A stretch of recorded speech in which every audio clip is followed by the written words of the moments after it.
even if any government, including this one, just have all the political appointments from one village. My thesis is that the life of the average person in that village will not change. Just rewind it again, and think the other way. The last regime, we had an Ebele Azikiwe as president. We had secretary to government. We had minister of finance and coordinating minister on the economy. We had all of this, deputy senate president, this, that, and so on and so forth. Most of the financial institutions headed by people from the southeast. And yet, there is no motorable federal highway in Igbo land. This thing is an elite game, as far as I'm concerned. The issue of who and whatever and so on and so forth is not taking us anywhere. And unless we get to the heart of it. So, it seems that there is a consensus today. There is a consensus. If you take it much broadly, the North, so-called North, if you calculate the number of years they were in power, but essentially, poverty is still predominantly a northern phenomenon. So, that you control this and a few billionaires are made here and there and so on and so forth means absolute nothing. The ordinary man in Nigeria has not benefited, is getting worse off by the current system that we have. But there is a consensus now on restructuring. And in that case, Fodile would argue that Biafra becomes a metaphor for agitation by oppressed people for justice, equity, and fairness. It hasn't worked for anybody. If you look at President Buhari recently said he also supports amendment of the Constitution or devolution. If you read the APC manifesto, it says, quote, as a change agent, APC intends to cleanse our closet to halt the dangerous drift of Nigeria to a failed state with a conscious plan for post-oil economy in Nigeria. To achieve this laudable program, APC government shall restructure the country, devolve power to the units with the best practices of federalism, and eliminate unintended paralysis of the center. End of quote. This is the government in power that controls 23 states. This is the APC manifesto. So, and the Southern People's Assembly talk about the same thing. The Afenifere's position on the National Conference, if you read it, talks about the same thing. The National Conference report talks, supported by PDP, the same thing. So what is holding us? I must say the goal of this bit should be political stability and economic prosperity. In my view, a competitive federalism. We can write a book on this aspect of competitive federalism. Compared to the First Republic, when everybody had theirs, they had the resources, especially on revenue, a fiscal federalism. We've argued before, leave everybody their own thing, let them pay taxes to the center. This umbilical cord where Abuja will set wage for everybody all over the country, and so on and so forth. It was for a time when oil money paid for it, not anymore. Even in the US, you may have read about the governor of Maine, that the wife of the governor had to take a job in a restaurant to augment their income.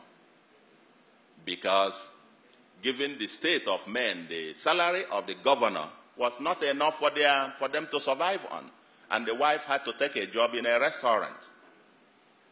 The governor of Maine's salary cannot be the same as the mayor of New York, and so on and so forth. But here we've done all of this. Abuja controls it. Anyway, that's for another day. But what is holding us now, what I call as matter arising, is that the devil is in the details.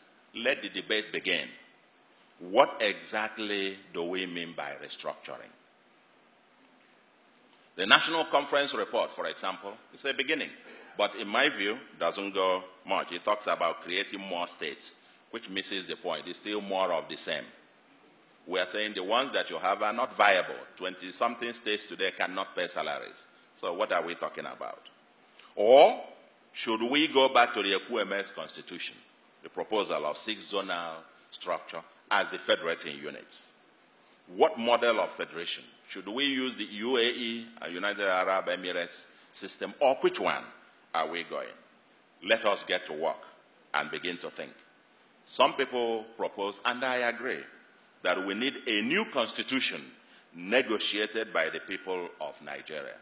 And my thesis is that if this is the only achievement of President Buhari, he would be the greatest statesman ever in the mold of Abraham Lincoln. But we need to get this done, that the people of Nigeria will have to get together and negotiate a new constitution for themselves. Second, or the third point, is leadership failure in Igbo land. It raises fundamental questions if you read Chude's book on the collapse of failure of leadership in Igbo land and the search for the new one, whatever. It's in that light it agitates your mind when we talk about Igbo presidency. What does that actually mean? Is it to have somebody wearing a red cap in the villa, or what? If all that we say, even within the states, a governor is first his village, his local government, then his senatorial zone, so that he can be Ocholo Ozwa of his own local government or his village, and so on and so forth, then let the others care. Is that the kind of leadership we are talking about Nigeria, or in the new Biafra, as it were? And we have seen it, like I said, about people occupying offices and so on and so forth, and still nothing. So the question is, the same contradictions in Nigeria are also there within Igbo land. We cry of marginalization at the larger Nigeria, but there is also cries of marginalization within. There is the identity question within. There is the citizenship and indigenship question within. How many other Igbos live in Aba and in Abia, for example?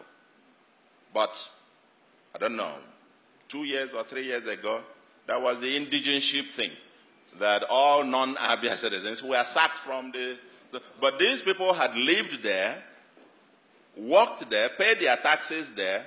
They were counted as part of Abia in the census. You collect revenue, more revenue because of them.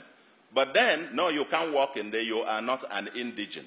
So while we are pointing one finger there, ladies and gentlemen, look closely. The other three are saying, let's get it here.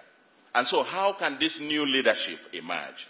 And then, of course, the entry fee is very high. The fourth, the new Biafranism, and that is my last point. And let me say that Nigeria has wittingly or unwittingly dragged the Biafran issue from the periphery into the mainstream discussion. Nnamdi Kanu, in my view, threw a bait, and Nigeria took it. Today, he is the most popular political prisoner and will end up either as a hero or a martyr. But to his credit, he has forced Nigeria and the world to discuss Biafra. I believe that keeping him there does not do Nigeria any good. I believe this young man should be released, and released like yesterday.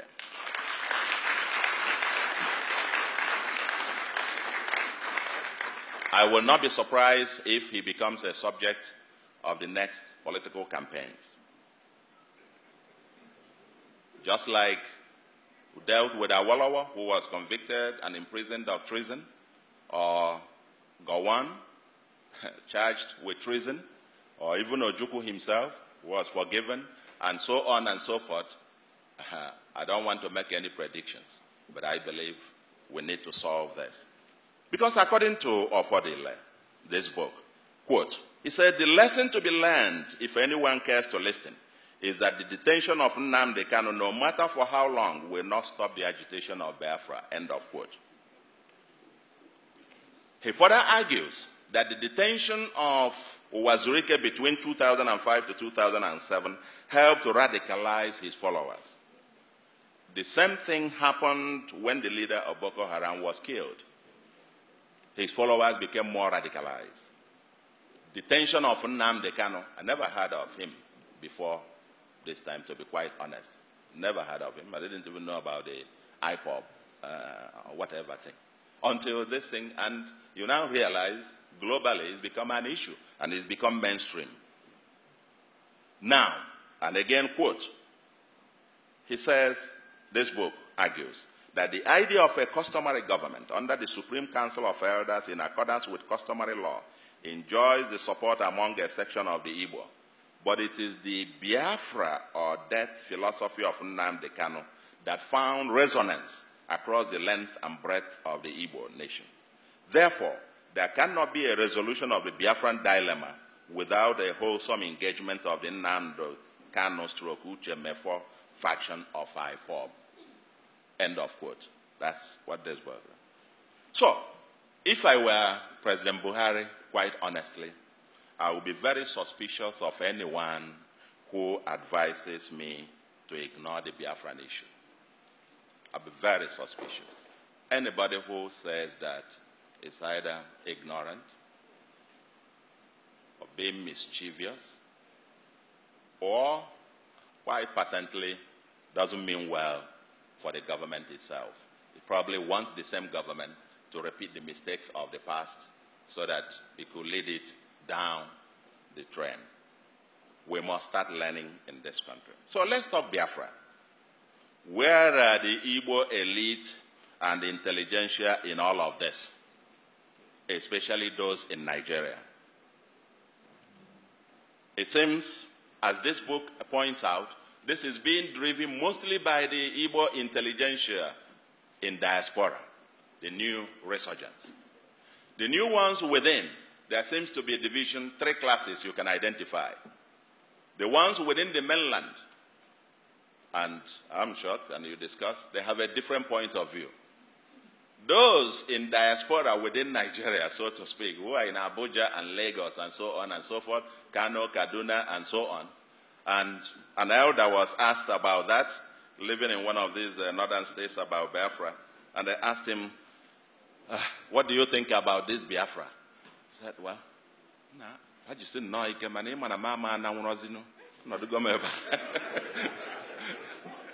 In other words, they should keep it up, but you know I can no longer go now. You see all the things I have here, I cannot carry them on my head.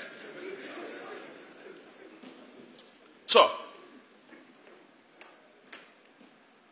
there seems to be a sense of either denial, and on one part, or people who think, no, it won't be, because we can't just imagine it. And because of some discussion that, oh, okay, if this happens, you will lose your property, you will lose that, and so on. Of course, that is untenable. I mean, I too was wrong on this, because if by any chance you have another state of Biafra, it will be the 16th state of ECOWAS.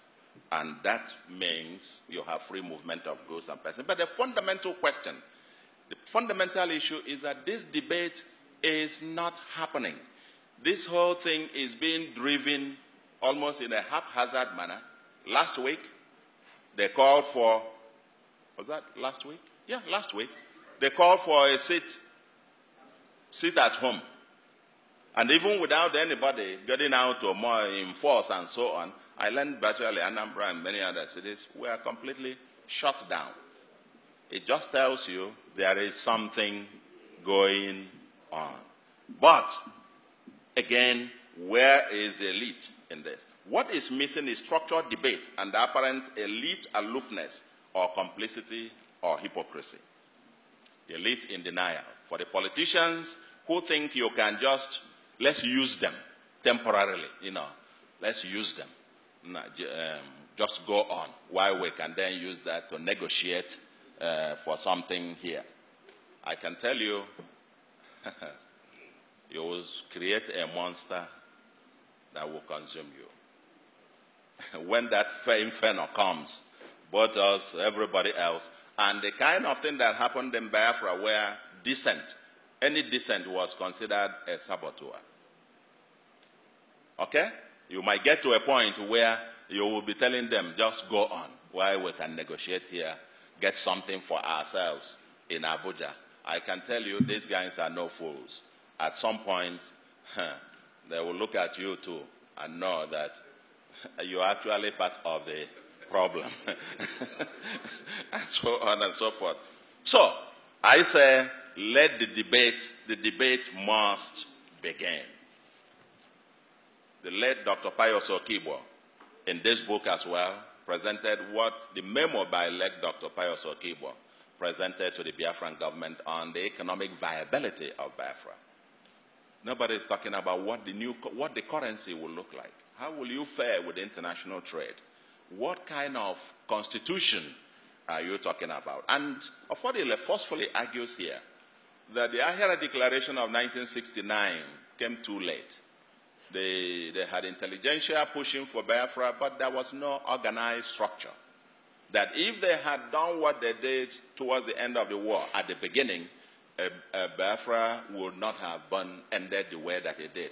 But what is shocking is people talk about this in their bedrooms and in their parlors. And then you come out and everybody is just, and so on. I'm sure it will not take long. So what I am calling is that we must, the elite, the intelligentsia, get out of the closet and let us, now that the issue, the president in New York made a point. He said there will be no referendum in Biafra.